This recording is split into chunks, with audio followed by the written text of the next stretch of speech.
The deed felt heavier than it should have in Boone Whitmore's weathered hands as he stared at the farmhouse that was supposed to be empty. 3 women stood on the porch like sentinels, their imposing frames casting long shadows across the wooden planks. The tallest, with arms that could wrestle a bull to the ground, stepped forward with a smile that didn't reach her cold blue eyes. "You must be the new owner," she said, her voice carrying the weight of someone accustomed to getting her way.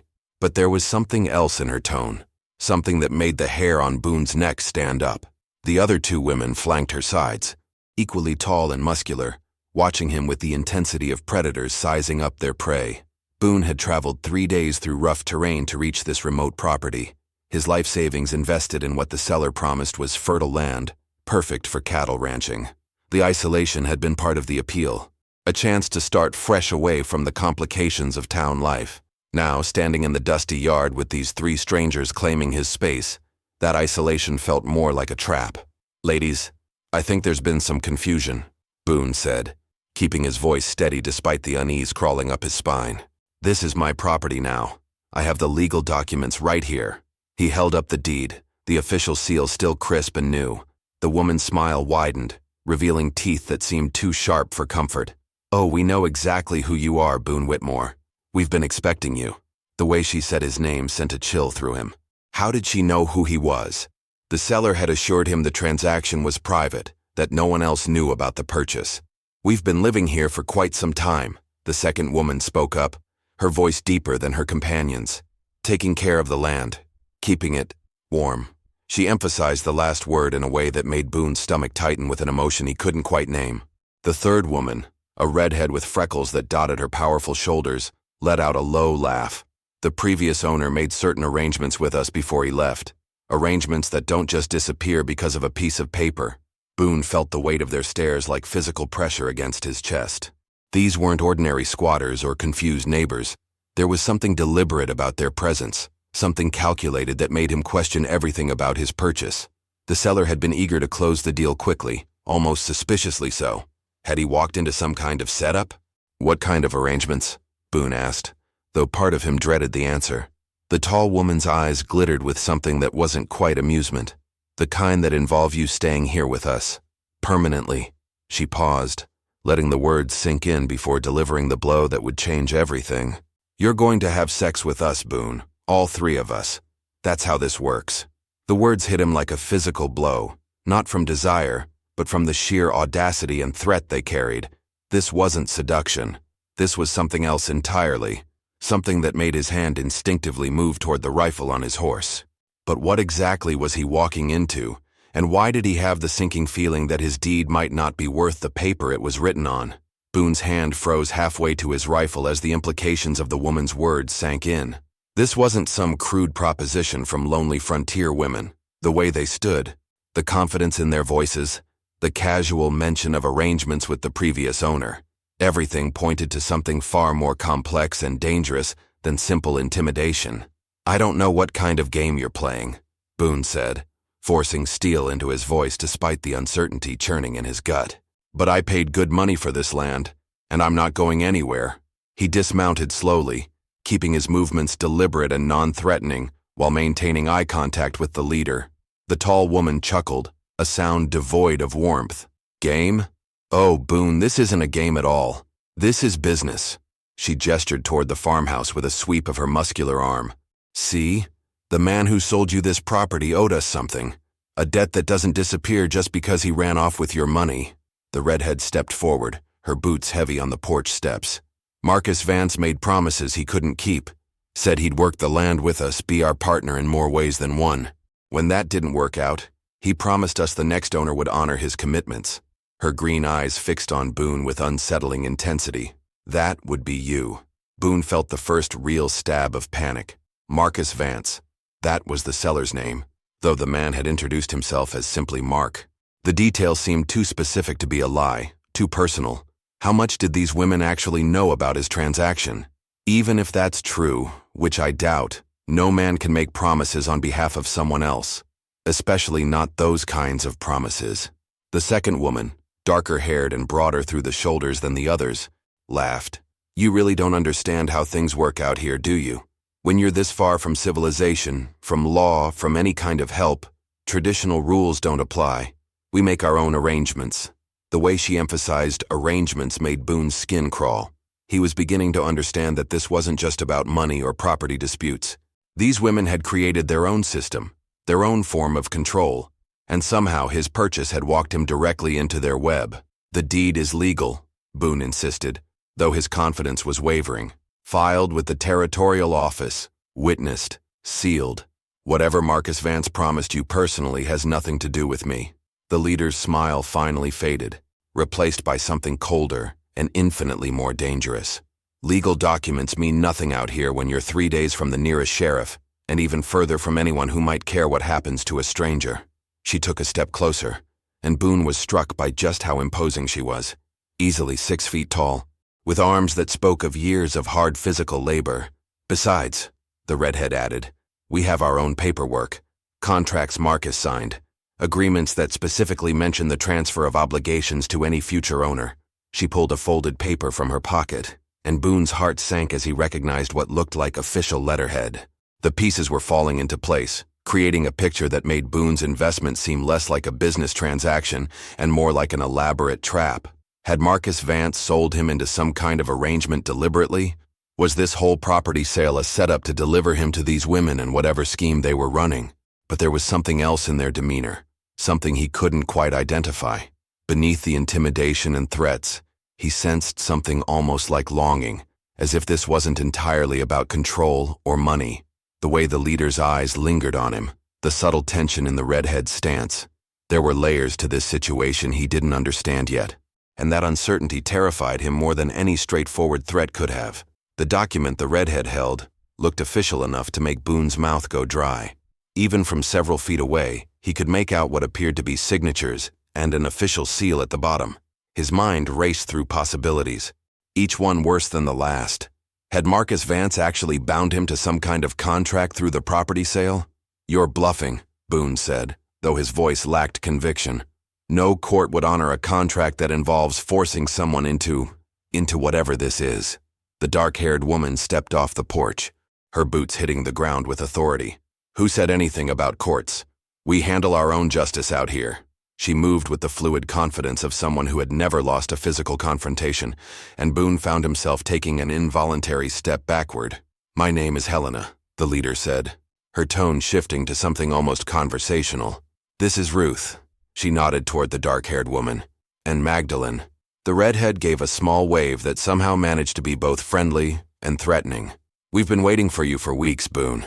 Marcus described you perfectly. The casual use of his first name sent another chill through him. How much had Marcus told them? What other details about his life did they know? Whatever Marcus told you about me, he had no right. I bought this property in good faith, and I'm not bound by any agreements he made. Helena's expression softened slightly, and for the first time, Boone caught a glimpse of something vulnerable beneath the intimidating exterior. Good faith, she repeated almost wistfully. That's refreshing. Marcus wasn't much for good faith, especially toward the end. She studied Boone's face with an intensity that made him uncomfortable. You're different from him. Quieter. More substantial. Ruth circled around to Boone's left side, moving like a predator but with an odd gentleness in her eyes. Marcus was all charm and promises at first. Swept in here talking about partnership, about building something together. 3 months later, he was already looking for an exit strategy. He used us, Magdalene added, her voice carrying a hurt that surprised Boone. Took advantage of our hospitality, our work, she paused, searching for the right word, our affections, then decided it was too much trouble, and ran off with the money from selling the land we improved. The pieces of the puzzle were starting to form a clearer picture, though it wasn't one that made Boone feel any safer. These women weren't just squatters or con artists. They had been betrayed by Marcus Vance, and now they saw Boone as either their salvation or their revenge. So you see, Helena continued, moving closer until she was close enough that Boone could smell the faint scent of lavender soap on her skin. We have a legitimate claim here, not just to the land, but to what we were promised, what Marcus committed to and then abandoned. Boone found himself studying her face, noticing details he had missed in his initial fear, the way her jaw set when she mentioned Marcus, the slight tremor in her hands when she spoke about betrayal. Whatever had happened between these women and his predecessor, It had left scars that ran deeper than property disputes. But there was something else in the way Helena looked at him, something that made his pulse quicken, despite the dangerous situation.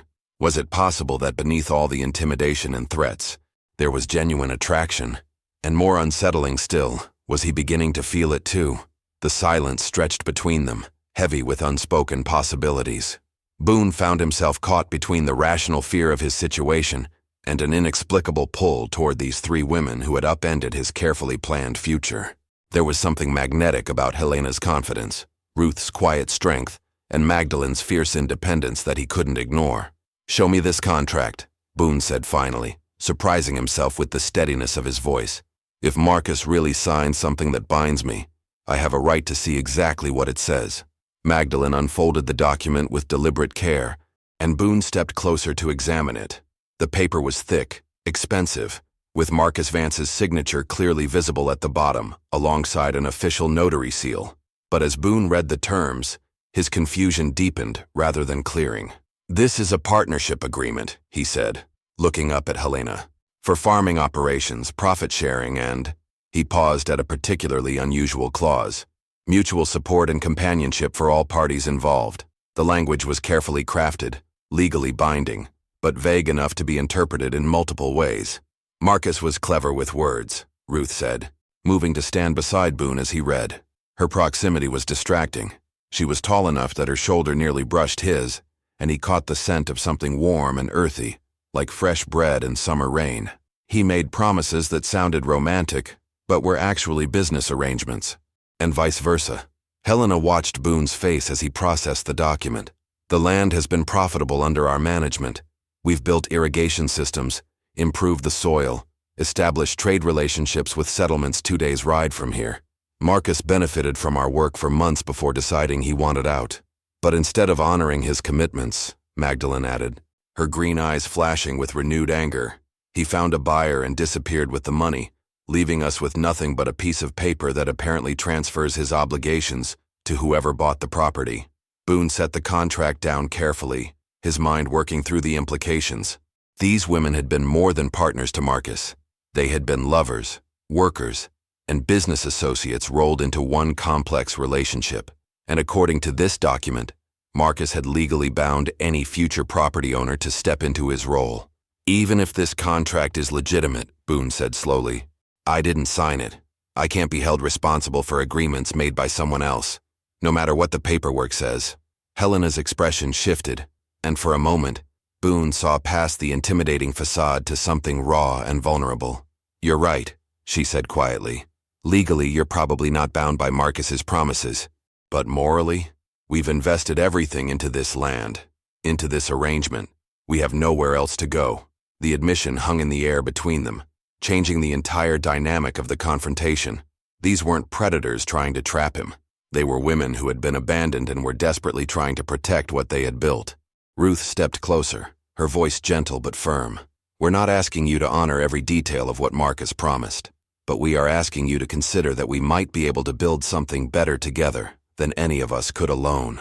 Boone felt his resistance wavering as he looked at each of them in turn. Helena's strength masked a deep loneliness. Ruth's quiet confidence couldn't hide the hope in her eyes. Magdalene's fierce independence was built on a foundation of hurt that she was trying desperately to protect. "What exactly are you proposing?" Boone asked, and even as the words left his mouth, he knew he was crossing a line from which there might be no return. The three women exchanged glances, and Boone realized that his answer would determine not just his immediate future, but potentially the rest of his life. Whatever came next, nothing would ever be simple again. Helena stepped forward, her imposing frame somehow less threatening now that Boone understood the pain behind her strength. "We're proposing a real partnership," she said, her voice carrying a warmth that hadn't been there before. "Not the half-hearted arrangement Marcus offered, but something genuine. We work the land together, share the profits equally, and—" She paused, meeting his eyes directly. "We share our lives." The weight of her words settled over them like morning mist. Boone found himself studying each woman with new eyes, seeing past the intimidation to the loneliness that had driven them to this desperate gambit. They weren't trying to trap him. They were trying to save themselves and offer him something he hadn't even realized he was looking for. "The three of you," Boone said slowly, testing the waters. You've been together since Marcus left? The question carried implications that made his heart race with a mixture of curiosity and unexpected desire. Ruth nodded, a faint blush coloring her strong features. We found comfort in each other after he abandoned us. It started as survival, but it became something more, something we didn't want to lose. Her honesty was disarming, and Boone felt his carefully constructed defenses beginning to crumble. Magdalene moved to stand beside her companions, creating a united front that was no longer threatening but strangely appealing. "We know how it sounds," she said, her green eyes locked on his. Three women asking a stranger to join them in something most people would never understand. But out here, conventional rules don't apply. We make our own family, our own bonds. Boone's mind raced through the possibilities and consequences.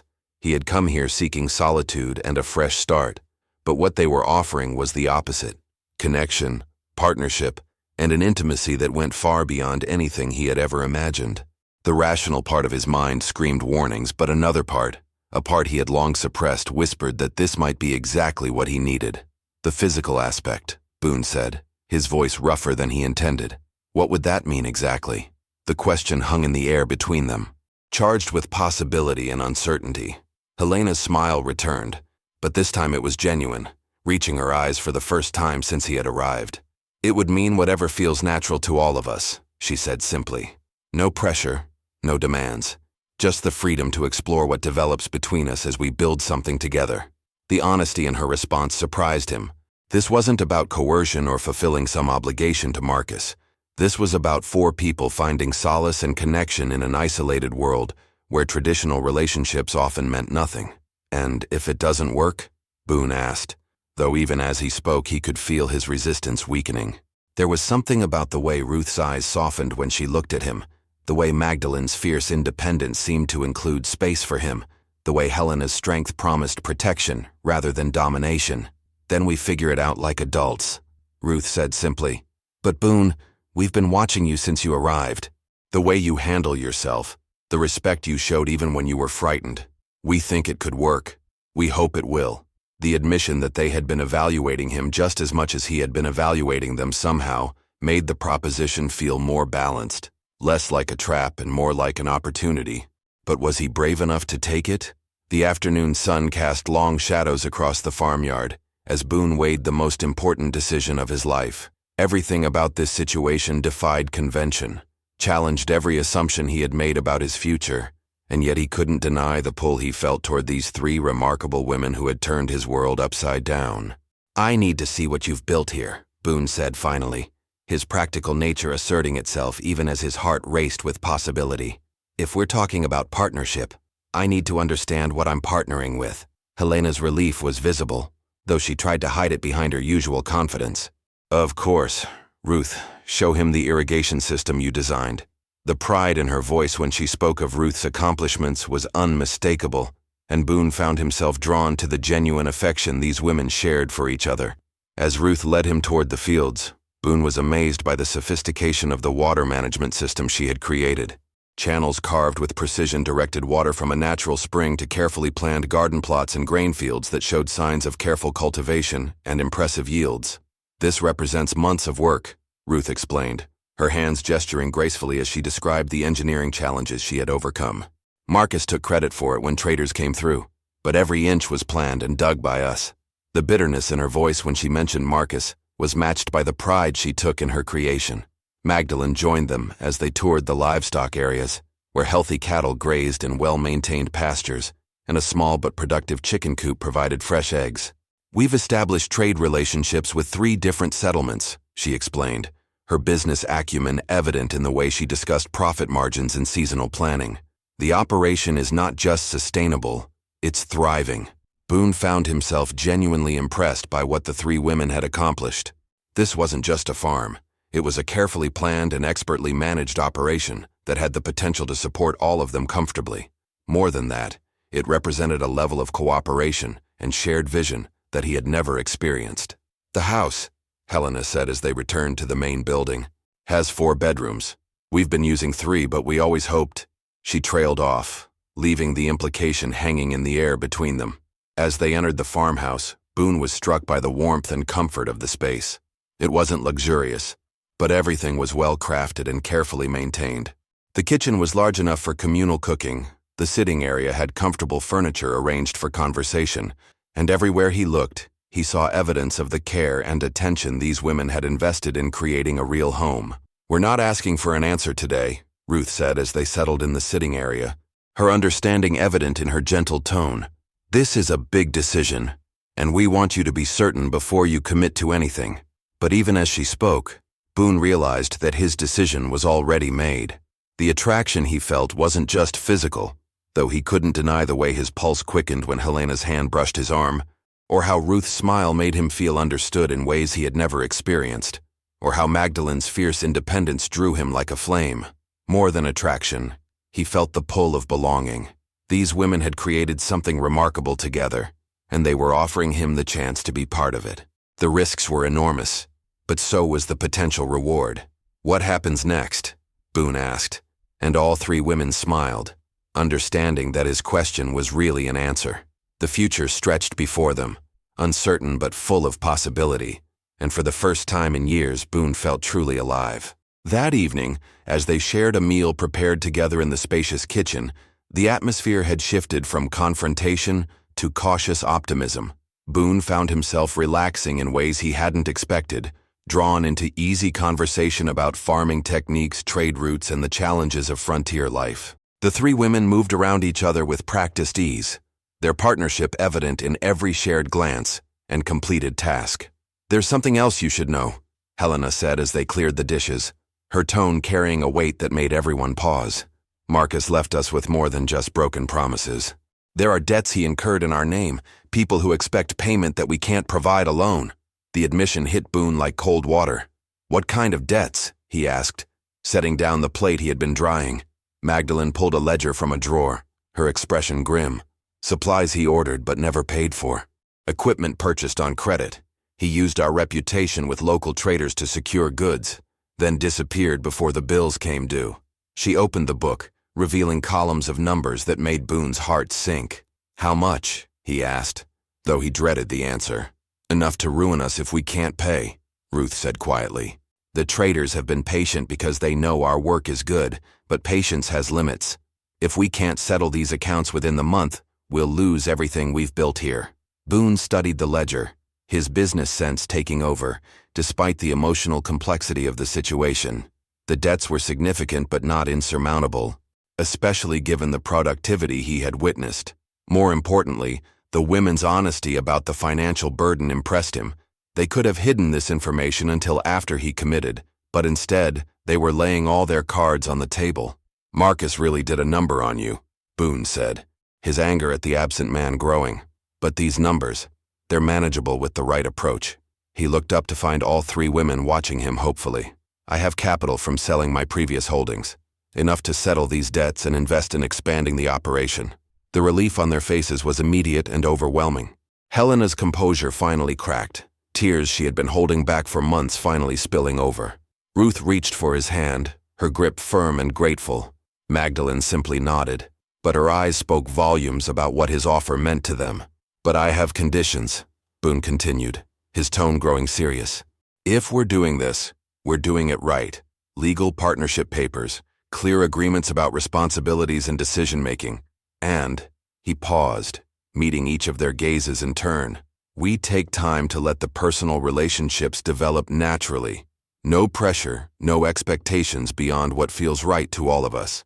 Helena wiped her eyes, her smile returning stronger than before. "That's all we ever wanted, Boone.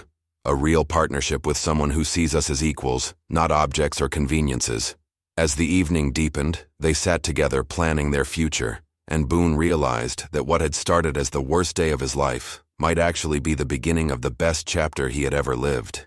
3 months later, Boone stood in the same farmyard where he had first encountered the three women who had changed his life forever. The operation had expanded beyond their wildest expectations, with new livestock, improved irrigation, and trade agreements that stretched across 3 territories. More importantly, the 4 of them had found a rhythm that worked, both professionally and personally. Helena had become his closest confidant in matters of business strategy, her natural leadership complementing his financial acumen. Their relationship had deepened slowly, built on mutual respect and genuine affection that had blossomed into something neither had expected to find. Ruth's gentle wisdom and innovative thinking had made her indispensable as a partner, and the quiet moments they shared working together had developed into a connection that felt as natural as breathing. Magdalene had been the most cautious about opening her heart again, but her fierce loyalty and passionate spirit had eventually won out over her protective instincts. The morning she had first kissed him, spontaneous and unplanned as they worked side by side repairing fence posts, had marked a turning point for all of them. The arrangement that had seemed so impossible on that first day had evolved into something beautiful and functional. They had created their own family, their own rules, their own definition of love that worked for all four of them. There were challenges, certainly, jealousy to navigate, decisions to make collectively, and the constant awareness that their lifestyle would never be accepted by conventional society. But the rewards far outweighed the difficulties. The legal papers had been drawn up and signed, creating an official partnership that protected all of their interests. The debts Marcus had left behind were settled, and the farm now operated in the black with healthy profits that they reinvested in both the business and their shared home. More rooms had been added to accommodate their growing success, including a proper office where they managed their expanding trade relationships. Boone had never been happier. The loneliness that had driven him to seek isolation in the first place had been replaced by a richness of connection he had never imagined possible. Each woman brought something unique to their partnership: Helena's strength, Ruth's innovation, Magdalene's passion, and together they had built something that was greater than the sum of its parts. As evening approached, the four of them gathered on the porch that had been expanded to accommodate their family dinners and evening conversations. The view stretched across fertile fields and healthy pastures, evidence of what they had accomplished together. "Any regrets?" Helena asked, settling beside Boone as Ruth and Magdalene joined them with cups of coffee and the comfortable silence that came with complete acceptance. Boone looked at each of them in turn, these remarkable women who had confronted him with an impossible proposition that had turned out to be the answer to questions he hadn't even known he was asking. The conventional life he had planned seemed pale and empty compared to the vivid reality they had created together. "Only one," he said, drawing surprised looks from all three. "I regret that it took Marcus Vance's betrayal to bring us together. We could have been doing this even longer." Their laughter carried across the evening air, the sound of people who had found exactly where they belonged. In a world that demanded conformity, they had chosen connection. In a society that insisted on conventional relationships, they had created their own definition of love. And in that choice, they had found something precious and enduring that would sustain them through whatever challenges the frontier might bring. If you enjoyed this story, click the video on your screen now to watch another unforgettable tale where courage and unexpected partnerships collide in ways you never imagined. Don't forget to subscribe and consider a super chat to help us keep bringing you more stories like these. Your support means everything to us.